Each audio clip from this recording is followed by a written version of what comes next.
আৰু মই ছাত্ৰ ছাত্ৰীসকলক কওঁ যে ভগৱান সকলোতে নাই, কিন্তু ভগৱানৰ অন্য ৰূপত আমাৰ পিতৃ আৰু মাতৃ হিচাপে ভগৱানে আমাক দিছে।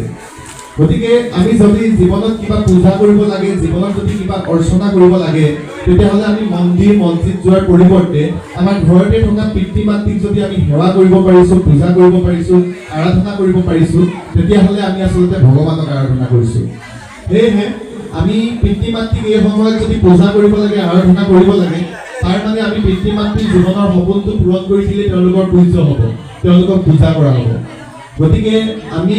মহাবিদ্যালয় বিদ্যালয়ত যাওঁতে, পঢ়োঁতে বা আগন্তুক দিনবিলাকত বিভিন্ন সময়ত পঢ়াৰ বিভিন্ন স্তৰ লাভ কৰোঁতে আমি মা দেউতাক পূজা কৰি মা দেউতাৰ সপোনবিলাক পূৰণ কৰিবলৈ সকলোৱে চেষ্টা কৰিব লাগে।